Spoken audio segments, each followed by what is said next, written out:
Alors, la leishmaniose,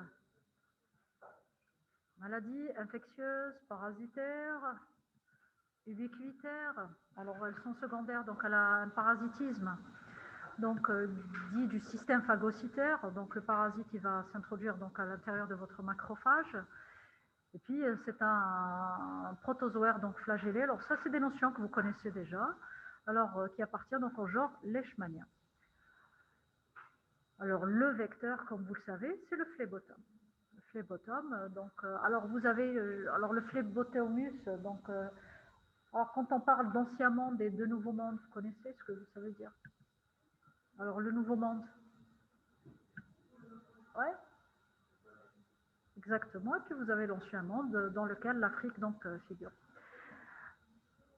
Alors, vous avez trois formes. Donc ça, c'est juste un petit rappel. Donc vous avez trois formes, à savoir la viscérale, la cutanée, puis la cutanéo-muqueuse. Et puis vous avez plusieurs donc genres de leishman, enfin de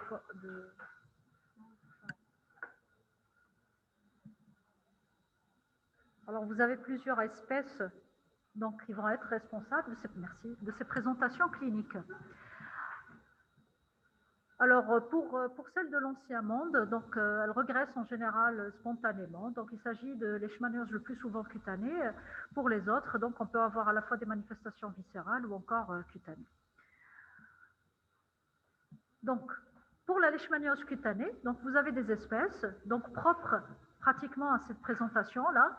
Alors, comme vous le savez, nous avons surtout l'infantome et la major. Alors, elles sont responsables, elles sont un tropisme cutané. Donc, elles font suite donc, à cette piqûre-là du phlébotome femelle et non pas mâle. Donc, il va toujours piquer à la tombée de la nuit. Alors, elles sont présentes dans pratiquement de façon ubiquitaire. On va une 70aine enfin, de pays.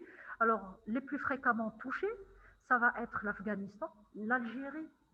Et puis, enfin, d'ailleurs, comme vous savez, on a donné le nom exactement le clou de Biskra. Donc, pourquoi? Parce qu'elle se localisait donc en Algérie, là, donc à travers ce qu'on appelle le classique donc, bouton d'Orient. Puis vous avez donc le Pérou, l'Arabie Saoudite et la Syrie. Alors, maintenant, ça s'est un petit peu exporté. Alors, même en Europe, donc il y a de la leishmaniose. Vous avez donc toutes ces espèces-là qui peuvent être responsables avec des particularités donc à chaque zone géographique. Alors, chez nous, alors avant, donc on avait la leishmaniose du sud et un petit peu la leishmaniose du nord. Alors la leishmaniose du sud, elle est due, alors on va la retrouver à Larouat, on va la retrouver à Biskra, on va la retrouver donc pratiquement toute la... Alors il y a beaucoup de villes qui sont touchées, ici là, donc, et c'est là l'espèce, donc le genre major, beaucoup plus qui est responsable donc, de ce type de leishmaniose. Par contre, on s'est rendu compte que ces dernières années, donc il y a une espèce d'exode, on va dire, de cette leishmaniose-là. Auparavant, on trouvait l'infantome au niveau du nord, notamment au niveau du bassin méditerranéen, sur des zones comme Alger ou comme Tizi Ouzou, mais maintenant, on se retrouve pratiquement aussi bien l'un que l'autre au niveau donc, du nord de l'Algérie. Alors, donc, on va retrouver principalement major et infantome, avec major pour la région donc subsaharienne, enfin le sud plutôt, et puis pour le nord, on va avoir à la fois l'infantome et le major. Alors l'infantome peut être aussi bien responsable de leishmaniose très bien que de leishmaniose viscérale. Alors, même ici, sachez qu'on a des... Alors, même au TARF, alors ça s'est rapproché. Là, on retrouve pratiquement de la leishmaniose un peu partout. Alors, il y a les hauts plateaux, sétifs aussi. Alors, c'est vrai que si on devait faire encore une étude épidémiologique, je pense qu'on va retrouver un peu partout la leishmaniose. Cependant, elle sévit de façon un peu, on va dire, presque sporadique par petite épidémie. Alors, il doit y avoir donc la concurrence, donc la circonstance de beaucoup de facteurs entrant en jeu pour qu'il y ait donc ces petites épidémies-là. Alors, en ce moment, il y en a un peu moins. Mais on a eu des foyers pratiquement autochtones ici de Annaba. Donc, sans qu'il y ait une notion de zone d'endémie. Maintenant, c'est l'épidémio qui devrait donc préciser l'origine donc de cette leishmaniose-là. Sur le plan pathogénique, donc le vecteur, c'est un petit moucheron. Hein. Alors là, je ne vous ai pas mis la photo. Alors, c'est un phlébotome. Donc, on l'appelle également la mouche des sables. Alors, donc, comme je vous disais tout à l'heure, donc c'est la femelle qui va piquer donc le soir. Donc, à l'exception donc la plus grande. Donc, sachez que dans la majorité des cas, donc ce phlébétome-là, donc la transmission va être, on va dire, accidentelle à l'homme parce que l'homme n'est pas un hôte et l'hôte se situe, alors réside donc dans principalement les rongeurs. On va retrouver donc exactement, et puis c'est certains carnivores comme le chien. Donc accidentellement, l'homme sera donc un maillon de la chaîne accidentellement. Alors, donc, ce phlébétome-là donc, va, en étant hématophage, donc il va inoculer donc, la forme promastygote. Et cette forme-là donc, va envahir les macrophages et perdre donc, son flagelle et devenir donc, se transformer en forme dite amastygote. Alors, après multiplication donc, de cette amastygote-là, et puis par la suite, donc, destruction de ce macrophage, il va y avoir libération donc, de ces amastygotes-là qui vont de nouveau migrer et coloniser d'autres macrophages. Alors là, c'est un petit peu le cycle parasitaire que vous connaissez. Donc, accidentellement, l'homme en devient l'hôte. Donc, dans le tube digestif de ce phlébotome, donc les parasites vont passer de ces formes-là, donc dites amastygote à pramastygote, en devenant donc actifs et en se multipliant activement. Donc, la peau est la principale porte d'entrée donc de la leishmaniose, étant donné donc ce vecteur qui est le phlébotome. Il s'associe alors d'autres conditions. Alors c'est pas pour ça qu'on fait automatiquement des leishmanioses. Donc c'est toutes les conditions socio-économiques et environnementales qui peuvent donc favoriser cela, à savoir donc les habitations anarchiques, la présence donc qui sont mal entretenues, la présence de points d'eau. Alors là, en plus de ça, on est, comme vous le savez, on a le moustique tigre, on a beaucoup donc tout ce qui est promiscuité favorise donc l'émergence de ces infections-là. Et puis, bien sûr, la prolifération de ces phlébotomes à côté d'habitations ou encore de points d'agglomération. Sur le plan physiopathologique, donc les lésions vont dépendre bien sûr de l'hôte, à savoir de l'état immunitaire. Vous avez bien sûr de l'espèce parasitaire, et puis bien sûr de l'exposition antérieure ou non, parce qu'il semblerait qu'il y ait une immunisation. Alors, notamment à ces composants salivaires qui sont présents, qui sont donc déversés à travers la piqûre, après la piqûre de phlébotome. La réponse inflammatoire, donc, elle peut être soit asymptomatique, donc il y a ces facteurs-là, s'ils ne sont pas réunis, plutôt il peut y avoir juste une réaction inflammatoire transitoire qui peut passer donc à minima et être asymptomatique.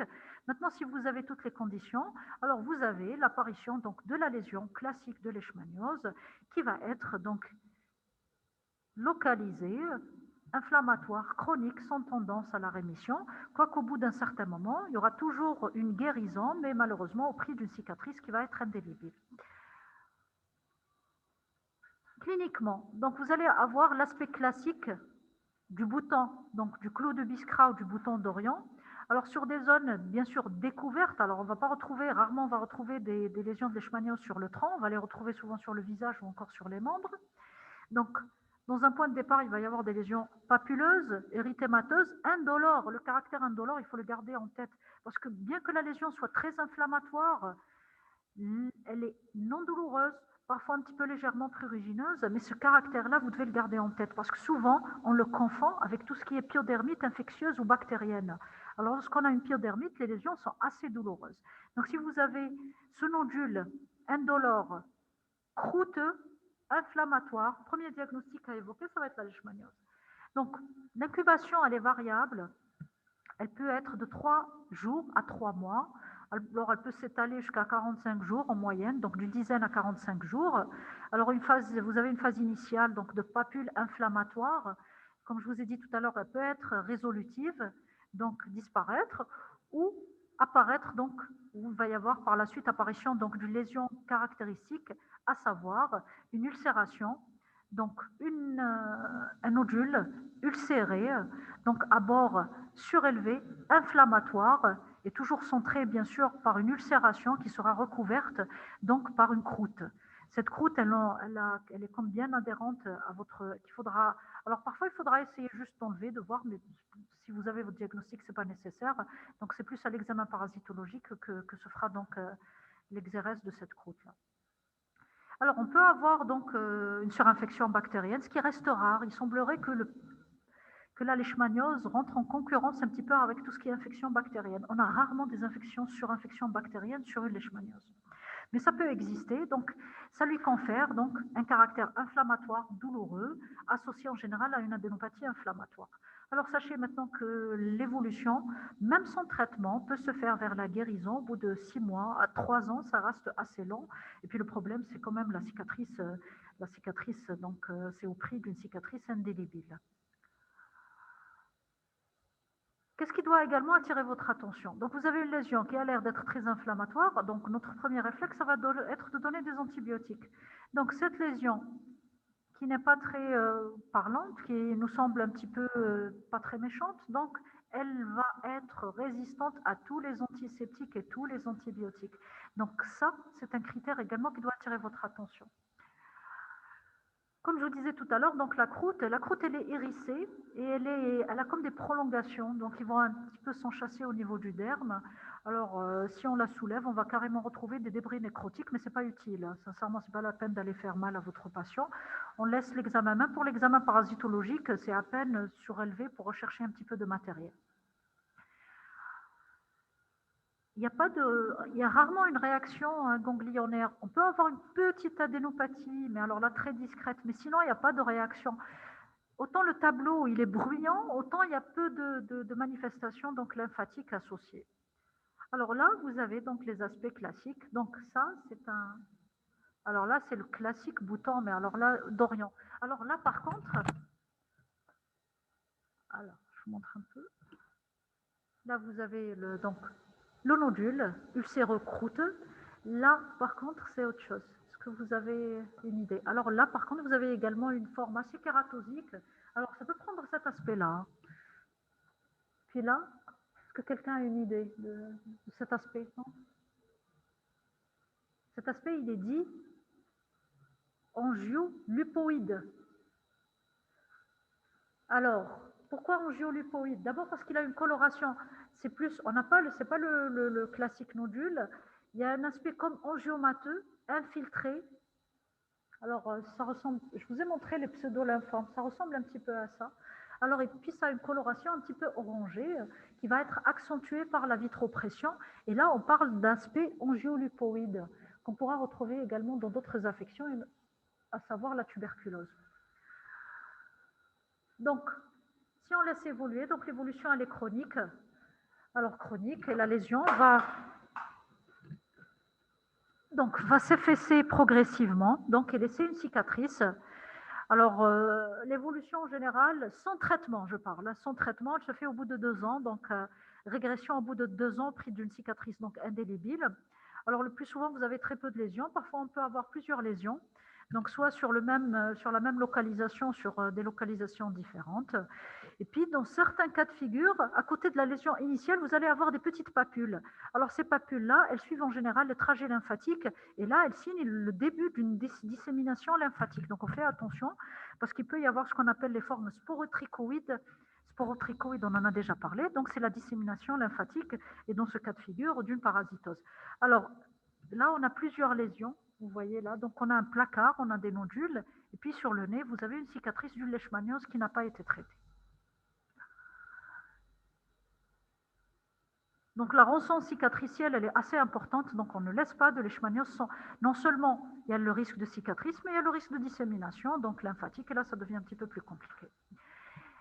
Donc à travers les formes cliniques, vous avez ce qu'on appelle la forme sporotrichoïde, donc vous connaissez. Vous avez ce qu'on appelle la forme humide et la forme sèche. Alors la forme sèche, c'est ce qu'on vient de voir. La forme humide, elle concerne les autres types, donc les autres espèces de leishmaniose. Et puis vous avez toutes les autres formes peuvent être présentes, à savoir la forme kératosique, végétante, ulcéreuse. Alors on peut avoir des manifestations atypiques, mais dès que vous avez une lésion, de toute façon, Alors, lésions non pas chroniques, surtout aiguës, après 1 mois, 2 mois, si surtout il y a eu une notion de séjour en zone d'endémie, donc vous devez pratiquer votre examen parasitologique. Et puis vous avez enfin ce qu'on appelle, alors l'hypoïde également, inflammatoire, et puis vous avez les formes récidivantes. Alors, il peut y avoir une récidive donc d'une leishmaniose, même traitée, donc, et cette récidive survient en général au bout de 2 ans.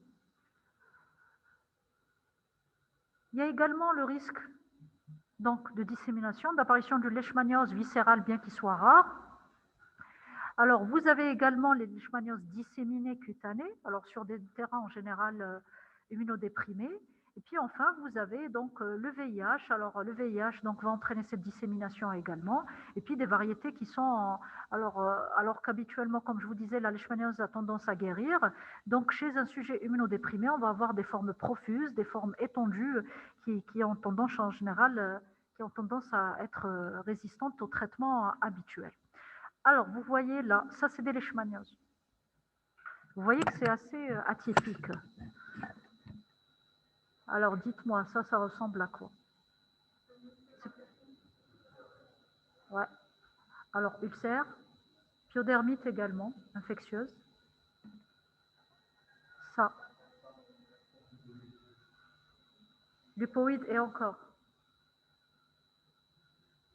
Alors, moi, je vois ça, j'évoque un autre diagnostic.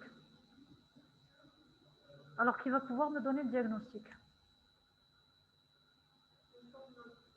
Exactement, c'est le lymphome T, tumoral. Alors là, sincèrement, on voit ça, on pense directement au lymphome. On ne pense pas du tout à aucune origine infectieuse. Là, par contre, vous avez, là, c'est un peu plus, c'est des lésions un peu kératosiques étendues sur tout un membre. Alors, on va penser mycobactériose, on va penser, il y a d'autres diagnostics à évoquer. Et puis, bien sûr, il y a les leishmanioses. Alors, en général, c'est les origines infectieuses qu'on évoque sur ce type de lésion.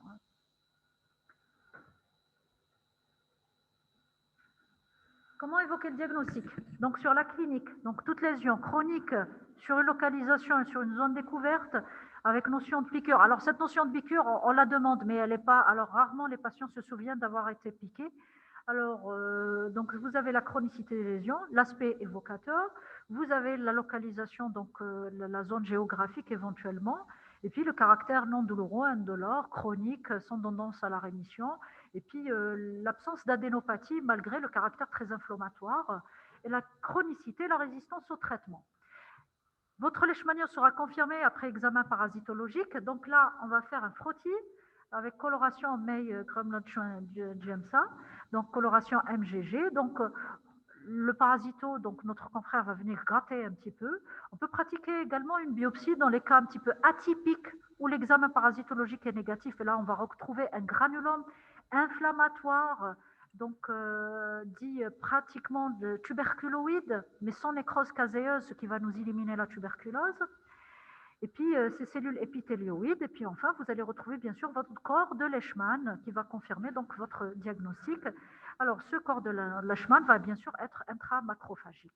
Alors maintenant que l'identification de l'espèce, elle n'a pas beaucoup d'intérêt. L'essentiel, on verra ensemble que le traitement est le même. C'est plus dans l'intérêt des études donc épidémiologiques et puis afin de différencier les formes éventuellement à localisation viscérale. Les diagnostics à évoquer, vous avez la diphtérie cutanée. Alors, on va retrouver pratiquement que, dans la majorité des cas, des origines infectieuses en dehors des carcinomes donc épidermoïdes. Donc, vous avez la lèpre, vous avez la syphilis, le pian, donc, qui est l'infection au tréponème. Vous avez le lupus tuberculeux, bien sûr secondaire à la tuberculose. Vous avez ce qu'on appelle les blastomycoses et les chromoblastomycoses, qui sont des mycobactérioses, donc des infections donc, profondes, donc, qui peuvent être soit fongiques ou parasitaires. Et puis vous avez la lèpre et enfin les carcinomes. Le traitement, alors il fait appel aux dérivés de l'antimoine, donc au glucantime. Alors le pantostan n'est pas disponible chez nous, donc chez nous on va utiliser du glucantime. Alors la cure de glucantime, donc recommandée, elle est de 28 jours. On va commencer graduellement et puis on va finir par donner 20 mg kilo-jour, ce qui correspond donc à 75 mg donc, de dérivés d'antimoine. Alors, l'amphotéricine, il y a d'autres traitements qui ont été utilisés, étant donné que parfois le glucantime donc, donne beaucoup d'effets secondaires. Enfin, Les effets sont répertoriés, mais dans la majorité des cas, il n'y a pas d'effet. Cependant, il peut être contre-indiqué dans certaines situations. Et là, on va donner de l'amphitéricine B. Vous avez d'autres molécules qui ont été essayées à travers le kétoconazole, l'itraconazole, le fluconazole, qui sont des antifongiques. Donc, accessoirement utilisés pour leur effet antiparasitaire. Vous avez pour le glucantime ce qu'on appelle les signes de stibio-intolérance et les signes de stibio-intoxication. Donc on doit être attentif à ces signes-là qui peuvent nous faire arrêter le traitement. Alors concernant la stibio-intolérance, on va voir tout ce qui est manifestation donc à type de toux, de fièvre. Vous avez bien sûr la tachycardie, manifestation cardiaque, et puis enfin des vomissements, manifestation de digestive. Donc faites très très attention. Alors exceptionnellement, on a décrit des morts suite à l'utilisation. Alors ce n'est pas pour vous inquiéter, mais je veux dire que l'utilisation du glucantime ne doit pas être anodine. Il faudra toujours donc s'intéresser à tout ce qui est effet secondaire. Puis vous avez les signes, ce qu'on appelle de stibio-intoxication, qui sont dose dépendants, alors qu'ils ne vont pas nous faire arrêter automatiquement le traitement. Donc on devra faire une surveillance. Alors, il peut y avoir des arthralgies, donc des myalgies. On peut avoir, alors, ce qui est par contre très important à surveiller, ça va être le cœur. Donc, on devra faire un ECG avant et un ECG chaque semaine, donc pendant la prise de glucantime. Alors, il peut y avoir des troubles. Pourquoi? Parce qu'il y a des troubles de repolarisation. Et puis, ce qui devra nous faire arrêter notre glucantime, c'est l'allongement de l'espace QT. Donc, on fait très, très attention, on devra le calculer. Vous pouvez avoir d'autres effets biologiques, à savoir une augmentation de l'amylasémie, de la lipasémie. On peut avoir carrément d'authentiques pancréatites. Donc, elles peuvent être asymptomatiques. Donc, surveillance. Maintenant, si les taux vont beaucoup augmenter, donc il faudra arrêter le traitement. Bien sûr, surveillez votre crasse sanguine. Pourquoi? Parce qu'on peut avoir donc un effondrement donc, de tout ce qui est lignée hématologique, à savoir une neutropénie, une anémie, thrombocytopénie. Donc faire très attention et faire des bilans de surveillance. Le traitement local sera privilégié à chaque fois que cela est possible. Donc on va utiliser du glucantime à raison d'infiltration locale. On va infiltrer 1 à 2 fois par semaine à raison de 1 à 2 millilitres. Donc on peut aller jusqu'à 5 millilitres. Et puis, le traitement va se poursuivre. Alors, habituellement, on dit de 3 à 6 semaines, mais on laisse l'appréciation un petit peu au thérapeute. Pourquoi? Parce que les lésions peuvent disparaître au bout de 2 infiltrations, enfin 2 semaines de traitement. Donc, alors, avec disparition, régression des lésions. Alors, on peut proposer également d'autres moyens thérapeutiques, à savoir la cryothérapie ou encore la thermothérapie. Alors, dans l'idéal, on peut associer les deux. Alors, notamment, les infiltrations de glucantime associées à la cryothérapie, ça permet donc de majorer l'effet thérapeutique et bien sûr de raccourcir le nombre d'injections. Alors, l'indication de ces traitements locaux, ça va être donc les leishmanioses cutanées, localisées, à condition donc qu'il n'y ait pas d'atteinte lymphatique, qu'il n'y ait pas de forme sporotrichoïde, qu'il n'y ait pas d'atteinte cartilagineuse, que la lésion soit à distance du cartilage. Alors, il faut faire très attention à ne pas infiltrer donc à la fois l'articulation, et puis à condition également qu'elle ne soit pas périorificielle, sinon on passe d'emblée à la voie orale. Alors, et puis vous avez donc, sinon toutes les autres formes qu'on a vues précédemment, elles devront faire l'objet donc d'un traitement général. Donc c'est un tableau, enfin c'est un diagramme un petit peu récapitulatif de ce qu'on vient de dire. Donc vous avez donc des lésions évocatrices, si elles sont inférieures à 4, bien sûr à condition qu'elles ne soient pas en périorificielle, en périarticulaire, et quoique même en périarticulaire on infiltre.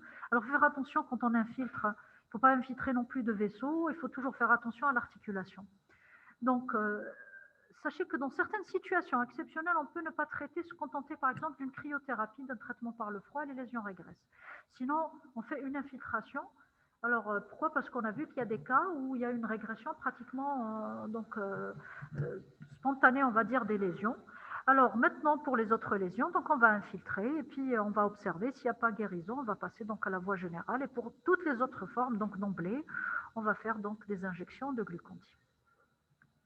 Dans l'idéal, on va faire une prévention. Alors, la prévention, donc avec réduction des vecteurs, alors, ce n'est pas toujours évident, ça coûte cher. Alors, ça nécessite donc l'utilisation d'insecticides à grande échelle. Bien sûr, on va essayer un petit peu d'agir sur tout ce qui est donc réservoir, notamment animal, par le labourage. Alors, ça, c'est dans l'idéal, mais c'est très difficile à mettre en place. Alors, Il faut essayer d'abord de rechercher ce qu'on appelle les foyers déjà endémiques afin de les éradiquer et puis par la suite, essayer à titre déjà individuel de se protéger en utilisant des répulsifs et des moustiquaires. Alors, il n'y a toujours pas de vaccin par contre pour la leishmaniose. Beaucoup de recherches, mais peu de,